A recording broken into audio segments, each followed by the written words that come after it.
There we go. Okay, who here has heard of Palantir? A couple people? Okay, all right. For those of you who haven't, Palantir is a startup founded by these guys in 2003, if I turn on my remote, founded by these guys in 2003 to help with the invasion of Iraq. Yeah, that's the spirit. I shit you not, they named their company after the evil all-seeing eye in The Lord of the Rings.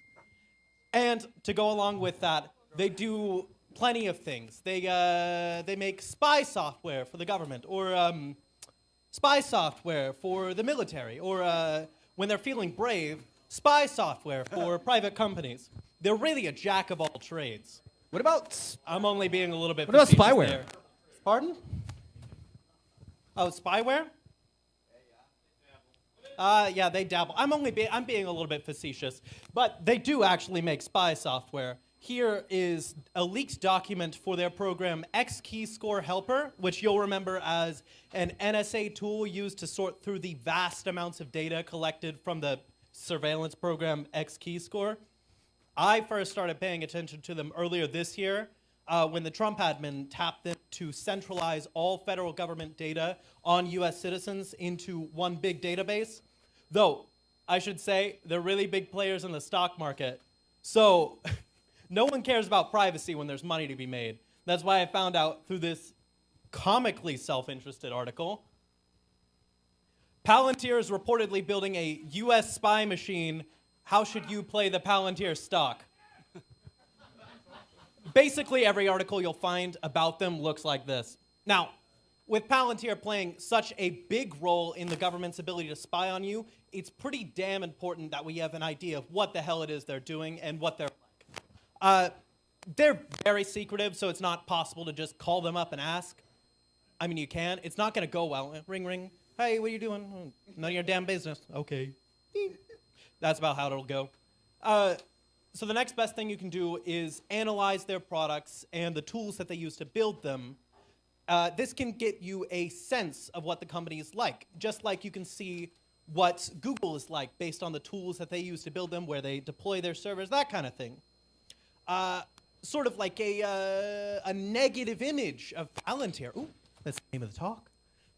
So I had a couple of choices for which product I could analyze of theirs. There's one of their products, their main product, is government data analysis. It's used for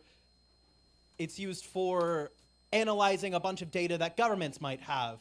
But it's really hard to find information on that. Governments tend to keep a tight lid on their stuff. So maybe that's for another day when I feel more motivated.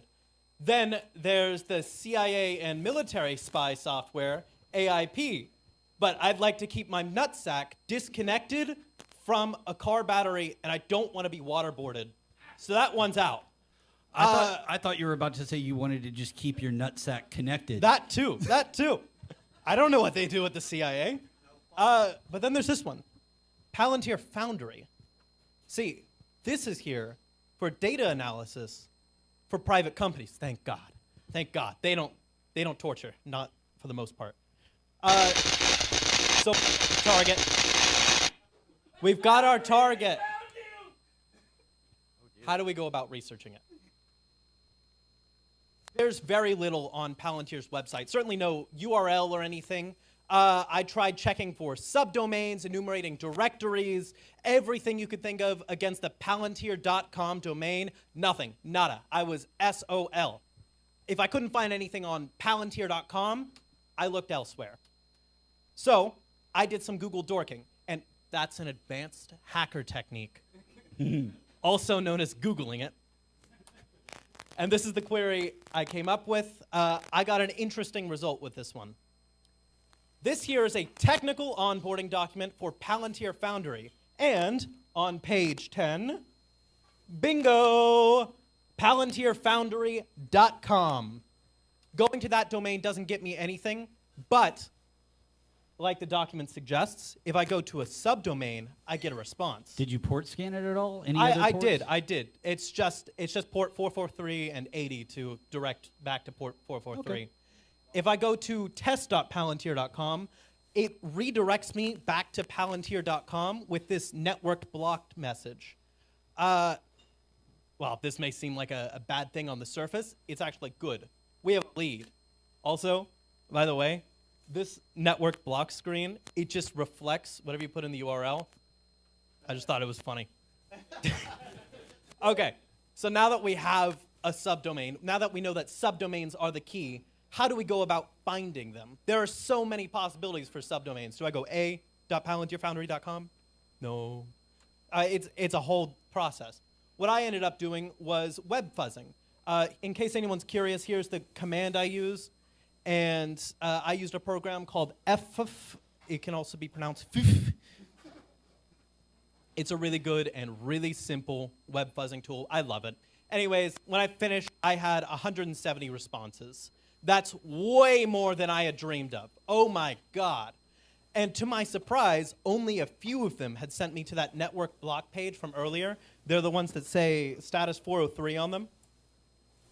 Most of them had sent me to a login page that looked like this.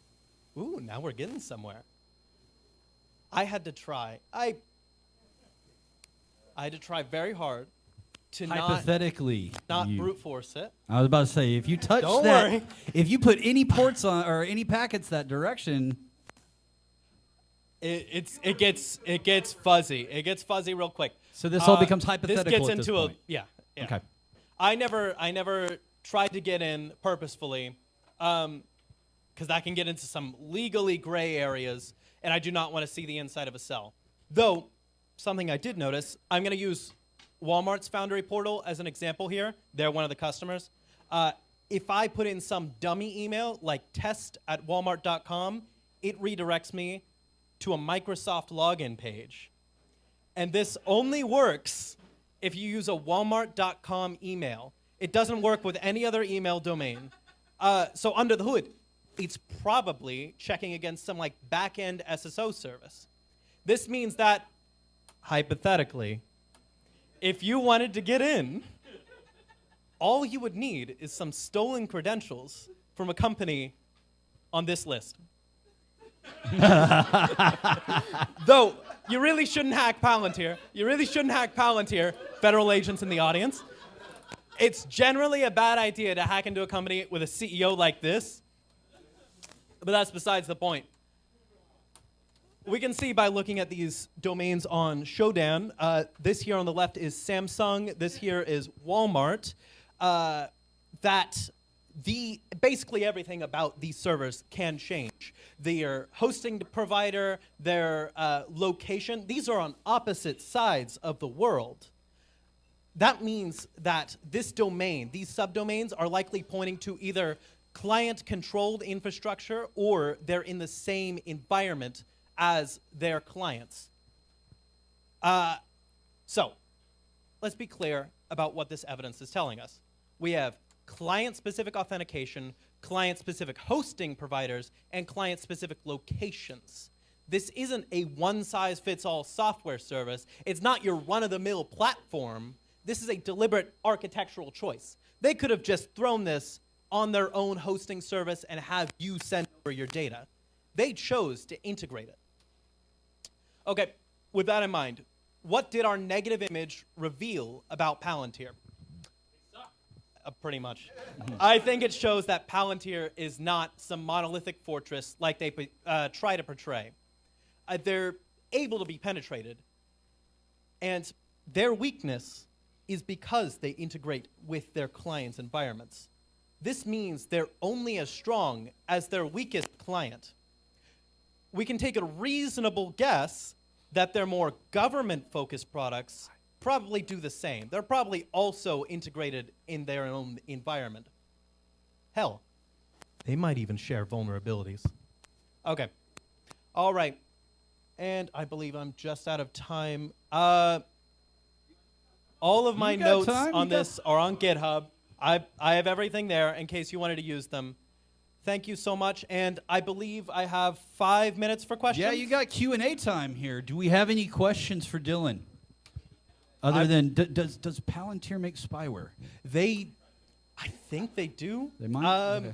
They're very secretive on what they do. I found several references to products in like leaked documents and whatnot that they claim don't exist. Also, All right. that X Keyscore helper program for the NSA goes directly against what their CEO said. They said they could never get a contract with the NSA because they're too goody two shoes and would never spy on people. I don't believe them.